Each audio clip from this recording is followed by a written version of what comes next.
নগরীর নিরালা মোড় থেকে যুক্ত হয়েছেন তরিকুল ইসলাম। তরিকুল, অভিযানে কোনো অনিয়ম বা অসঙ্গতি পেয়েছে কিনা ভোক্তা অধিদপ্তর, একসঙ্গে কোথায় কোথায় অভিযান চালানো হচ্ছে এবং যাদের বিরুদ্ধে কোনো অভিযোগ বা অসঙ্গতি পাওয়া গেছে কি রকম ব্যবস্থা নেওয়া হচ্ছে তাদের বিরুদ্ধে?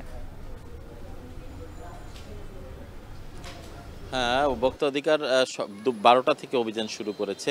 এই খুলনার নিরালা মোড় এটি একটি গুরুত্বপূর্ণ এলাকা, আবাসিক এলাকা এবং আশপাশে অনেক বাজার রয়েছে, দোকানপাট রয়েছে, ব্যবসা প্রতিষ্ঠান রয়েছে। মূলত এখানে নিত্যপণ্যের যে বাজারগুলো রয়েছে সেখানে দরদাম ঠিকমতো বিক্রি করছে কিনা বা যে দামে কিনা হচ্ছে সেই দাম থেকে কত বেশি মূল্যে বিক্রি করা হচ্ছে বা মেয়াদোত্তীর্ণ কোনো পণ্য এখানে বিক্রি করা হচ্ছে কিনা সব কিছুই এখানে দেখছে ভোক্তা অধিকার যে কর্মকর্তারা যারা রয়েছেন। আপনারা দেখতে পাচ্ছেন যে এখানে নিরালা স্টোর নামে একটি দোকান রয়েছে, এখানে অভিযান চলছে। একটু আগে এখানেই ডিম এখানে অতিরিক্ত দামে বিক্রির জন্য সতর্ক করা হয়েছে। মূলত ডিমের বাজারের যে অস্থিরতা, এই অস্থিরতাকে নিয়ন্ত্রণ করতেই মূলত তারা মাঠে নেমেছেন এবং পাশাপাশি অন্যান্য বিষয়গুলো তারা দেখভাল করছেন। তো আমরা দেখেছি যে ডিমের এখানে যে দামে কেনা হচ্ছে তার থেকে অতিরিক্ত দামে কিন্তু এখানে বিক্রি করা হচ্ছে, যেটি সাধারণ মানুষ বা ভোক্তাদের উপরই এতে চাপ পড়ছে এবং এতে ভোক্তারা আসলে দৈনন্দিন জীবনে হিমশিম খাচ্ছেন।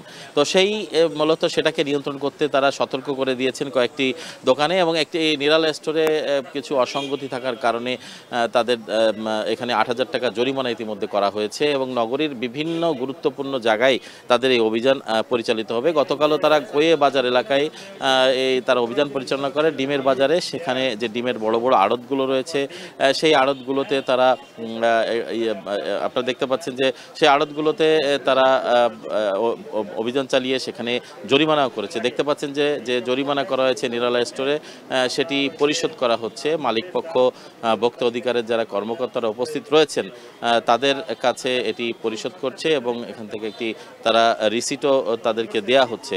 তো একটি ফর্ম পূরণ করে সেটি জরিমানাগুলো আদায় করা হচ্ছে। তো এখানে একটি বড় এই এলাকার একটি বড় দোকান রয়েছে, ব্যবসা প্রতিষ্ঠান, যেখানে সব ধরনের পণ্য বিক্রি করা হয়ে থাকে, যেটি নিত্য প্রয়োজনীয় যেসব পণ্যগুলো রয়েছে, চাল, ডাল, তেল, দুধ এবং কসমেটিক্সের যে আইটেমগুলো রয়েছে সেগুলো কিন্তু এখানে রয়েছে। বাচ্চাদের চকলেট, পেঁয়াজ, রসুন সব কিছুই কিন্তু এখানে রয়েছে। তো এখানে আমরা দেখেছি যে ডিমের দাম যেটি 12 টাকা 80 পয়সা করে যারা কিনছেন, তারপরেও এটি তারা বিক্রি করছেন 14 টাকা বা তার একটু বেশি। সে কারণেই মূলত জনসাধারণের যে অভিযোগ, সেই অভিযোগের প্রেক্ষিতেই কিন্তু তারা কিন্তু এখানে অভিযানে আসে।